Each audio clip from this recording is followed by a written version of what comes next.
Nipende kutoa shukrani zangu za dhati kwa hifadhi ya Mwalimu Nyerere kwa kazi kubwa na msaada mkubwa ambao leo hii wameweza kutupatia.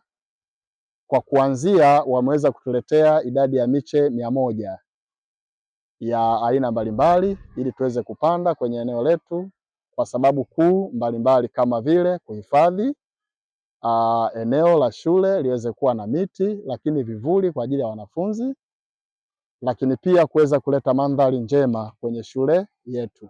Kwa leo tumeanza na miti 16 kulingana na hali ya hewa yenyewe, lakini hii miti mingine 84 tayari na yenyewe tumeshaelekeza ni maeneo gani itapandwa.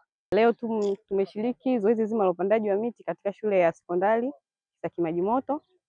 Tumeshirikiana vyema na hifadhi ambayo ilikuwa karibu yetu ya Mwalimu Nyerere. Wametutembelea ambao wamekuja na miche. Tumefurahia ujio wao. Tumepanda miti pamoja na wanafunzi kwa kuadhimisha siku ya kuzaliwa mama yetu Mama Samia na kwa kumuunga mkono, ambayo kauli mbiu yake inasema uzalendo wa mazingira, kushiriki kupanda miti. Leo tumeshirikiana na majirani zetu wa shule ya sekondari ya Kisaki katika kupanda miti, ikiwa ni siku muhimu kabisa ya kuzaliwa kwa Mheshimiwa Dr. Samia Suluhu Hassan, rais wetu wa Jamhuri ya Muungano wa Tanzania. Tumeungana na mama kufanya juhudi za kuendeleza na kutunza mazingira kwa kupanda miti.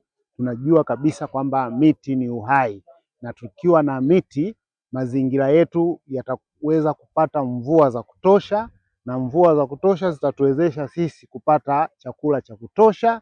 Chakula cha kutosha kitawawezesha Watanzania kuwa na usalama wa chakula ili wafurahie maisha yao katika Tanzania yao nzuri. Kwa hiyo ninapenda kuungana na wenzangu wa Kisaki hapa kwa ajili ya kuendeleza jitihada hizi za kuboresha mazingira ili kuangamiza kabisa mazingira ya ukame, mazingira ya uharibifu wa misitu. Mazingira yakishakuwa vizuri, hata na wanyama wetu watakuwa vizuri na tutapata mvua za kutosha.